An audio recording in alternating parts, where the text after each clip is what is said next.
한번 여쭤보겠습니다. 여러분들은 예수님이 필요하십니까? 한번 믿음으로 고백하기 원합니다. 예수님은 나의 구원자입니다. 이렇게 한번 고백하면 좋겠습니다.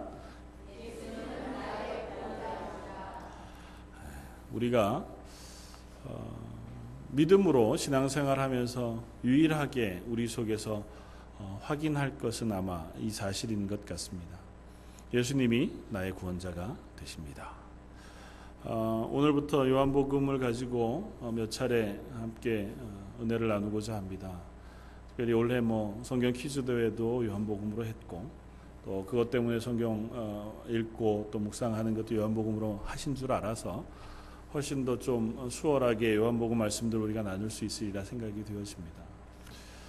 요한복음 역시 사도 요한이 우리들에게 예수 그리스도가 누구신가에 대하여 명백히 쓰고 있는 말씀입니다. 그래서 사도 요한은 자기가 이 요한복음을 쓰는 이유에 대하여 명백히 요한복음 말미에 기록해 두었습니다. 요한복음 20장 30절에 이렇게 씁니다.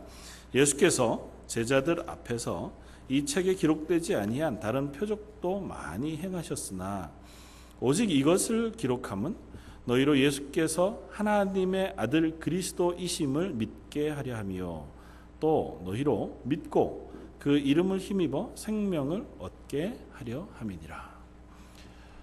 사도 요한이 요한복음이라고 하는 이 책을 기록한 이유는 예수님이 하나님이시고 그리스도이심을 너희로 믿게 하려고, 알게 하려고 하는 것이고, 그 사실을 믿음으로 영원한 생명을 얻는 구원을 얻게 하기 위함이다고 명백히 그 이유를 밝힙니다.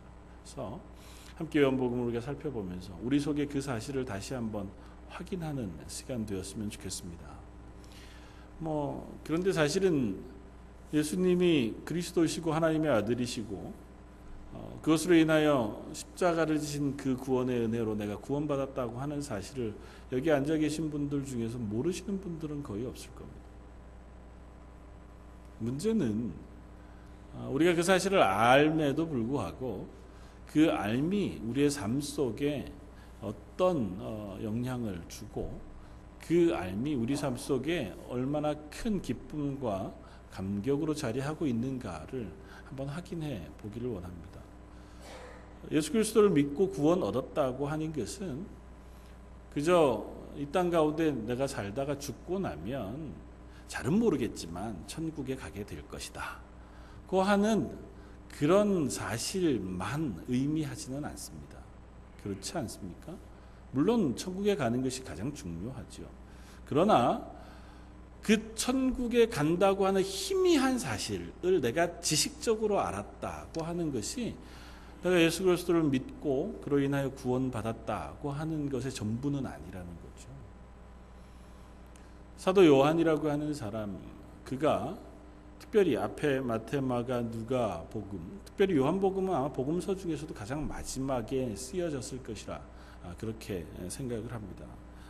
그러니까 이 앞선 성경들, 예수 그리스도에 대한 수많은 복음들이 있음에도 불구하고 또다시 예수 그리스도에 대하여 써놓고 있는 이유가 이 말씀을 읽고 당신들이 예수 그리스도가 하나님의 아들이라는 사실을 믿었으면 좋겠다. 그리고 그 믿음이 당신들에게 영원한 생명을 얻는 구원의 믿음이 되었으면 좋겠다고 하는 간절한 바람을 담아서 이 요한복음을 쓰고 있다는 것입니다. 다른 복음서들도 같은 목적을 가지고 쓰고 있죠.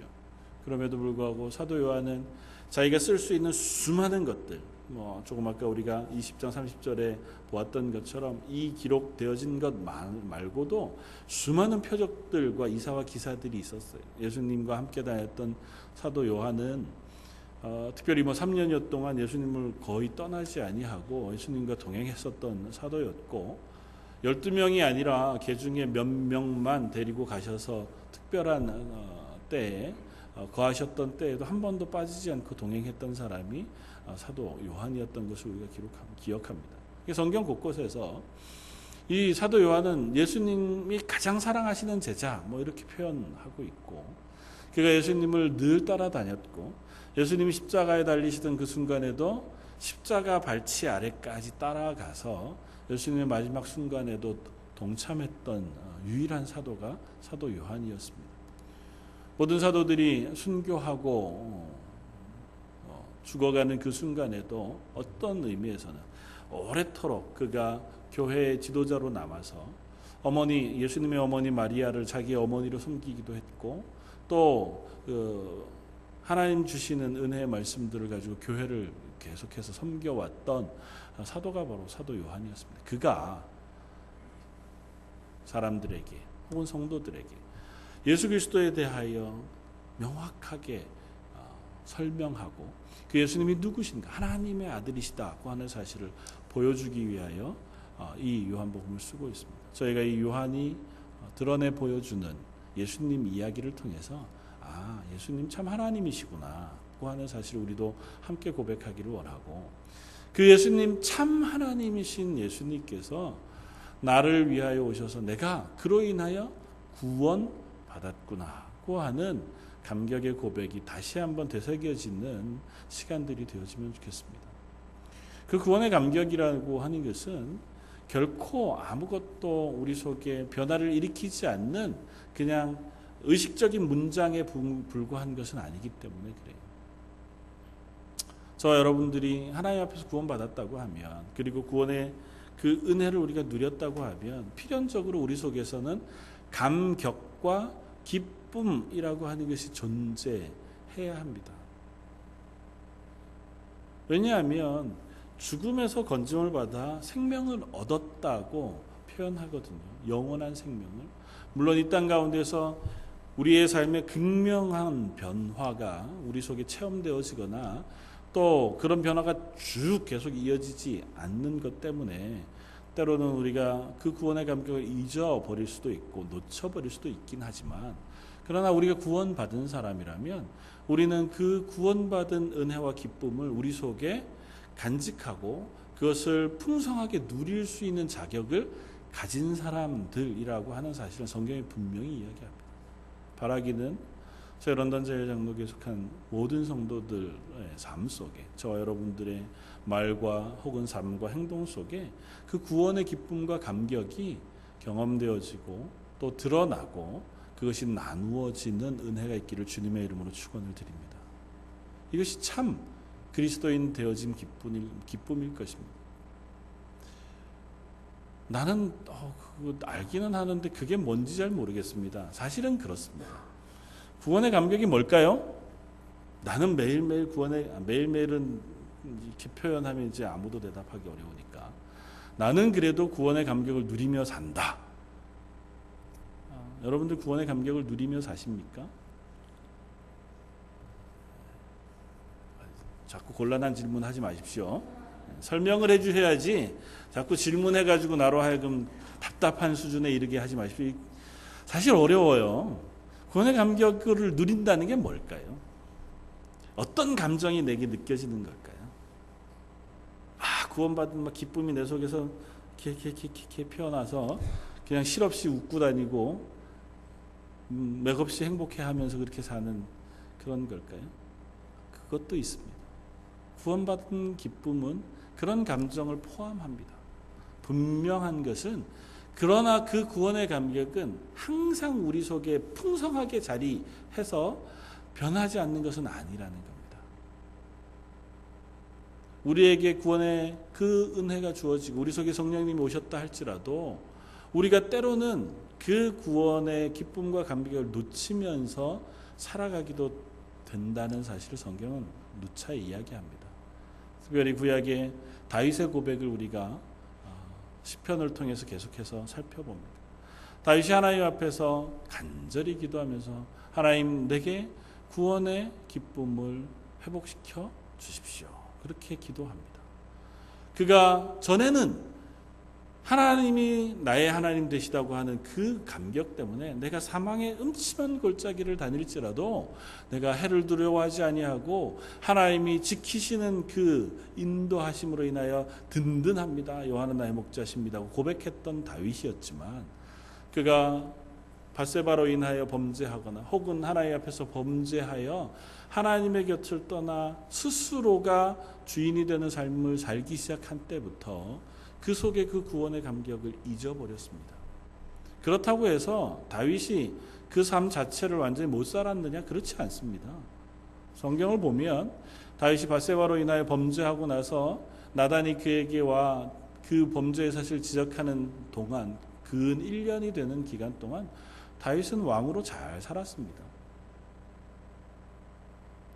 물론 나중에 그가 시편 가운데 내가 매일마다 내 눈물이 침상을 썩게 할 만큼 괴로워했다고 고백하지만 그건 나중에 그가 하나님 앞에 토로하는 고백이었을 것이고 그의 일상의 삶 속에 특별한 변화가 있었다고 하는 그런 징후는 별로 보이지 않습니다.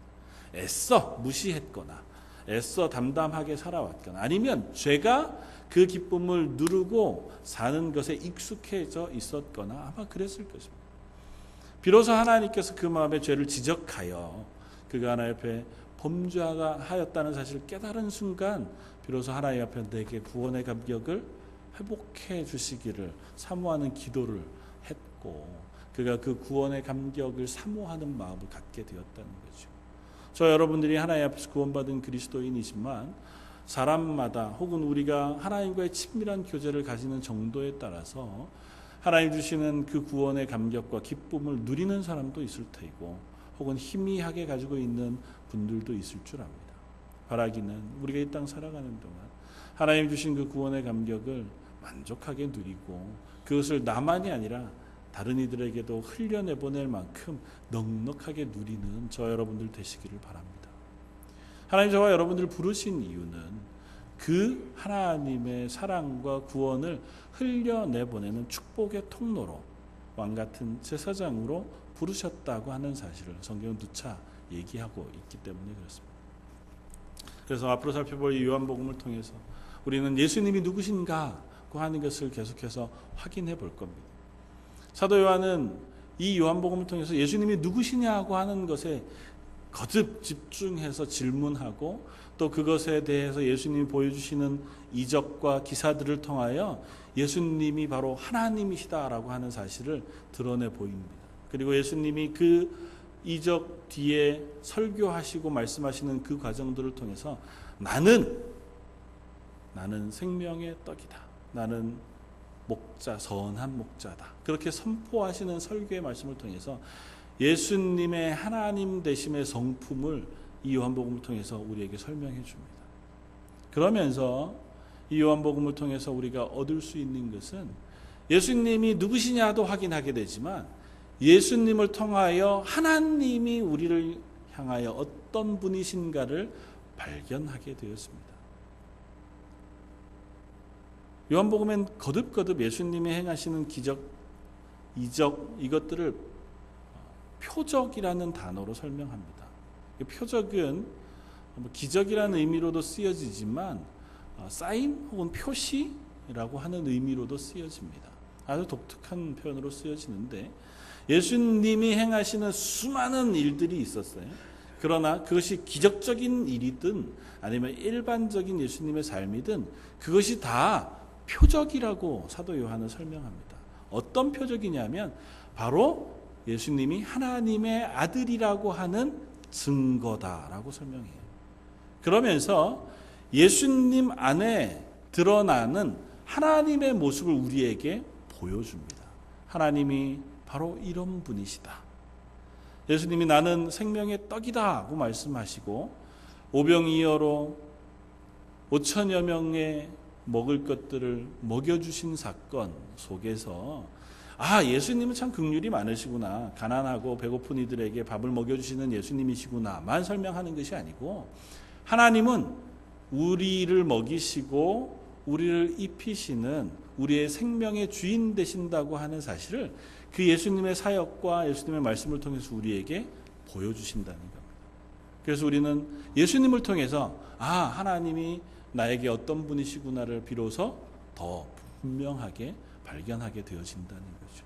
그리고 그것을 통해서 우리는 뭘 확인하냐 하면 하나님이 예수님을 통하여 우리에게 허락하신 그 구원에 대해서 명확하게 알게 되어지고 그 구원을 우리의 입술로 고백하여 받아들여 하나님의 자녀가 되는 권세를 얻게 해주신다는 것.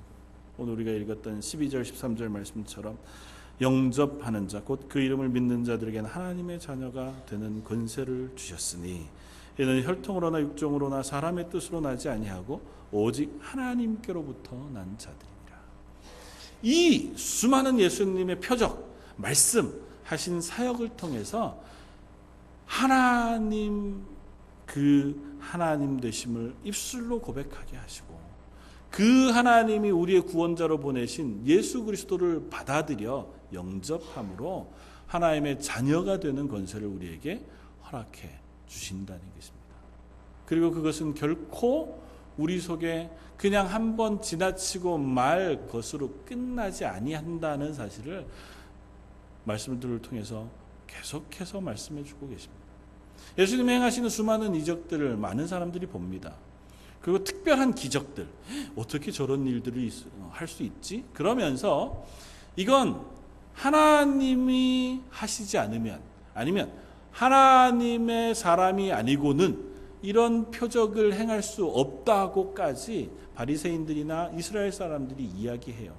그만큼 예수님이 보여주신 일들은 하나님만 하실 수 있는 일들이었습니다.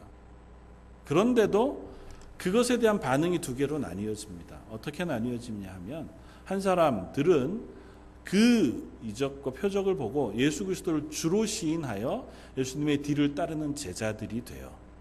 그러나 또 다른 한쪽은 예수님에게 와서 묻습니다. 네가 그 일을 하는 이유가 뭐냐? 그걸 할 수 있는 근거를 나에게 보여줘라. 그건 하나님만 하실 수 있는데 네가 하나님의 아들 혹은 하나님이 보내신 메시아라는 사실을 증명할 표적을 우리들한테 보여줘라. 그렇게 해서 또다시 묻습니다. 이미 봤어요.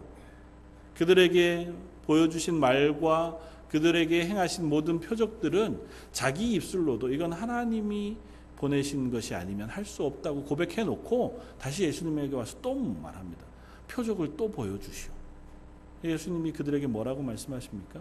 내가 너희들에게 보여줄 표적은 요나의 표적밖에는 없다고 말씀하신다. 그들은 보아도 그걸 받아들일 수 없었습니다. 그들은 그것을 들어도 그것을 믿지 않았습니다. 보고 들었음에도 불구하고 그들은 예수 그리스도를 자기의 구주로 받아들이지 않았고 그로 인하여 그들은 여전히 하나님의 구원의 은혜 바깥에 있는 사람들이 되었습니다. 그런 반면에 저와 여러분들은 적어도 예수 그리스도를 주로 시인하고 그 말씀을 믿음으로 고백하여 받아들이기를 작정한 사람들인 줄 믿습니다. 저와 여러분들 그 작정 가운데 섰다면 이제는 그 은혜를 누리는 자리에도 또한 나아가게 되어지기를 원합니다. 우리 이 땅 살아가는 동안 우리가 만나는 세상은 어쩌면 참으로 지치고 힘겨운 것일 수도 있고 때로는 불확실하고 불분명한 것일 수도 있습니다. 그러나 우리를 구원하시는 하나님, 우리를 구원하기 위하여 그 구원의 은혜를 베푸시는 하나님의 계획은 우리가 생각하는 것보다 훨씬 더 크다고 하는 사실을 오늘 본문을 통해서 우리는 확인할 수 있습니다. 오늘 본문은 이렇게 시작합니다. 태초에 말씀이 계시니라. 이 말씀이 하나님과 함께 계셨으니 이 말씀은 곧 하나님이시라. 9절에 참빛 곧 세상에 와서 각 사람에게 비추는 빛이 있었나니 그가 세상에 계셨으며 세상은 그로 말미암아 지은 바 되었으되 세상이 그를 알지 못하였고 자기 땅에 오매 자기 백성이 영접하지 아니하였다고 설명합니다. 태초에 말씀이 계시니라. 마치 창세기 1장 1절에 태초에 하나님이 천지를 창조하시니라고 선언했던 것처럼 사도 요한은 태초에 말씀이 계셨다고 선포함으로 이 요한복음을 시작합니다. 그 말씀이 바로 예수님이시다고 선언하는 거죠. 우리가 보아왔던 그 예수님, 그저 인간으로 30여 년을 평범한 아이로 혹은 한 가정의 아들로 또 목수로 살아오셨던 그 예수님이 그냥 지혜로운 선지자이거나 혹은 착한 사람이 아니라 하나님이시다고 하는 사실을 선포함으로 시작합니다. 태초에 말씀이 계시니라. 그 말씀은 생명이었다고 말씀합니다. 그 말씀은, 그 예수님은 하나님이 천지를 창조하실 때부터 함께 계셨고 그 가운데 생명으로 동행하셨으며 이 가운데 그 생명을 선포하시고 또한 회복하시기 위하여 이 땅에 오셨다고 선언합니다. 그 예수님을 우리를 향하여 소개하고 있는 것입니다. 우리를 향하여 구원의 은혜를 베푸시는 하나님의 구원의 계획은 이와 같이 크고 놀라운 것입니다. 우리의 시선은 우리 눈앞에 있는 것만을 볼 수밖에 없습니다. 그래서 내 인생은 혹은 내 삶은 혹은 우리의 믿음은 내 눈앞에서 믿겨지고 들려지는 것만 확인할 수 있을 따름이지만 우리를 향하신 하나님의 구원의 계획은 우리가 알 수 있는 것 선에서 시작한 것이 아니고 태초에 온 세상이 창조되기도 그 훨씬 전에 하나님 우리를 향하신 구원의 계획을 이미 가지고 계셨고 그 하나님께서 그 구원의 계획을 따라 우리에게 직접 육신을 입고 오셔서 인카네이션 하셔서 우리의 구원의 일들을 이루어 가셨다고 하는 사실을 이 사도 요한은 선포함으로 시작한다는 것입니다. 저 여러분들이 무엇이기에 우리를 위하여 하나님이 이 땅에 오셨습니까? 저 여러분들이 무엇이기에 우리의 죄를 사하시기 위하여 태초에 천지를 창조하셨던 하나님께서 인간의 육체를 입고 이 땅에 오셔서 심지어 그를 반기지도 않고 그를 멸시하고 그를 죽이기까지 하는 그 상황에 직접 사랑으로 오셨느냐는 거죠. 사랑하는 성도 여러분, 저와 여러분들은 그와 같이 하나님이 존귀히 여기는 사람들인 것을 기억하시길 바랍니다. 우리 눈앞에 무엇이 어떠할지라도 우리의 삶이 어떠할지라도 하나님이 나를 하나님의 자녀 삼으셨다면 우리는 이 사실부터 시작해야 합니다. 태초에 천지를 창조하셨던 그 하나님께서 나를 향한 구원의 계획을 이미 가지시고 나를 구원하기 위하여 이 땅에 육신을 입고 오셔서 당신이 십자가에 달려 죽으시기까지 사랑하셔서라도 나를 하나님의 자녀로 옮겨 놓으시기를 원하신 사람이다. 그리고 그 사실을 믿음으로 고백하게 되어질 때 비로소 우리 마음속에 구원의 기쁨과 감격이 시작되어지는 줄 믿습니다. 내 자리가 무엇인지 알 때 저와 여러분들은 어쩌면 꺼져가는 심지와 같은 사람들일지 모릅니다. 요한 웨슬레가 그 말씀을 읽으면서 스스로를 나는 꺼져가는 심지와 같다 하고 고백했습니다. 꺼져가는 심지와 같다고 하는 것은 아마 이런 것일 것입니다. 저와 여러분들은 하나님께서 이 세상에 빛으로 부르셨습니다. 하나님의 구원의 감격이 우리 속에 비추어져서 그것을 반사해내 또 다른 사람들에게 하나님의 구원의 빛을 비추어주고 그 사랑을 나누어주는 그런 다리를 놓는 사람 혹은 대제, 제사장과 같은 존재로 우리를 세워놓으셨습니다. 그래서 저 위에 올려놓고 사람들에게 빛을 비추어주고 그 사랑을 나눠주는 사람으로 세워놨는데 우리의 형편은 다 꺼져가는 심지와 같을 뿐인 거죠. 불꽃도 없고 그저 그 심지 끝이 허옇게 돼서 마지막이 연기가 하얗게 타오르는 촛불 끄고 나면 그런 심지의 모습. 그게 꺼져가는 심지에 대한 명확한 그림입니다. 하나님은 그런데 그와 같은 심지와 같은 우리를 포기하지 않으시고 우리를 빛 되었다, 빛 되게 하실 것이다 말씀하고 계시다는 거예요. 요한 웨슬레는 그와 같은 고백 속에서 하나님이 그와 같은 나를 건지셔서 불 속에 타들어가는 불쏘시개와 같은 나무인 나를 꺼내셔서 다듬으셔서 하나님의 귀한 일꾼으로 만들어주신 은혜에 내가 감사와 감격을 하지 않을 수 없다고 고백했던 그 고백처럼 저와 여러분들도 그 자리에서 건짐을 받아 하나님이 넌 내 아들이야, 넌 내 딸이야, 내가 너와 영원히 동행할 것이야 라고 약속하신 구원의 말씀을 들려주시는 자리로 옮겨졌음을 확인할 수 있기를 바랍니다. 그리고 그것은 결코 우리 속에서 그냥 아는 것으로 끝나지 않고 우리의 마음속에 기쁨과 평안을 충만히 채우는 자리로 나아가게 한다는 사실을 확인할 수 있기를 바랍니다. 저도 비슷하죠. 저도 늘상 목사님은 그런 기쁨과 감격 속에 사십니까? 그렇게 물으면 네, 그렇게 대답하기 어렵죠. 가끔은 속상하기도 하고 가끔은 지치기도 하고 가끔은 낙심해 있는 때도 많이 있습니다. 특별히 목회를 하다가 보면 혹은 교회를 섬기다 보면 아니면 이 세상을 살아가다 보면 내가 나를 이기지 못하고 죄의 문제가 나를 덮을 때도 많이 있고 그래서 기쁨과 감격이 사라질 때도 종종 있죠. 그러나 분명한 것은 하나님과 내가 친밀히 교제할 때 하나님의 말씀을 묵상하고 하나님의 그 은혜를 내가 사모하여 기도하는 자리에 서고 그 하나님이 나의 하나님 되신다는 충만한 고백이 내게 있을 때에는 다른 모든 것이 하나도 문제가 되지 않는 그 기쁨과 감격 속에 있다고 하는 사실을 고백할 수 있습니다. 저뿐 아니라 여러분들에게도 똑같은 고백이 있는 줄 압니다. 그렇다면 저와 여러분들이 그와 같은 고백 가운데에서 하나님 앞에 나는 구원받은 그리스도인입니다 하고 고백하며 살아갈 수 있게 되어지길 바랍니다.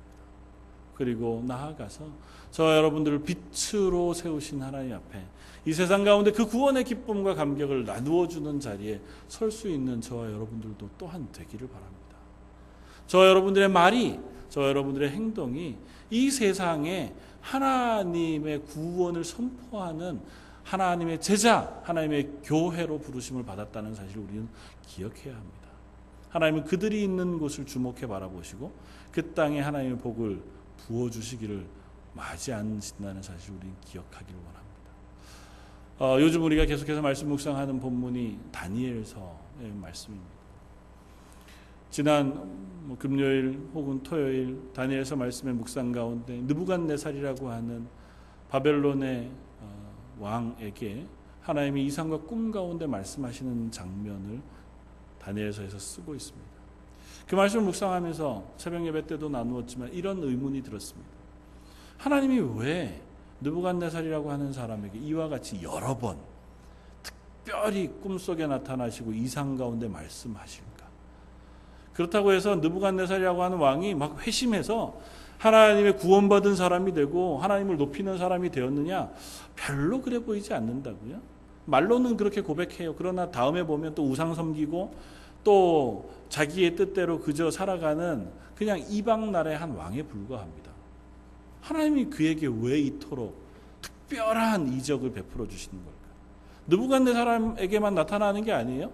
뒤에 보면 고레스라고 하는 다리오라고 하는 왕에게도 나타나시고 하나님께서 거듭거듭 그 은혜를 베풀어 주신단 말이죠.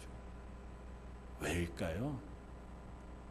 전 단 하나의 힌트를 얻습니다. 그건 그 땅에 하나님의 백성이 포로로 잡혀가 있기 때문에 그 땅에 하나님이 다니엘과 세 친구를 포함한 이스라엘 백성을 그 땅에 포로로 잡혀가게 하셨기에 그들로 인하여 그 땅을 주목해 바라보시고 그 땅을 다스리는 왕에게 나타나셔서 나 여호와가 온 세상의 주권자이며 하나님이라는 사실을 선포하여 보여주고 계시다는 것입니다.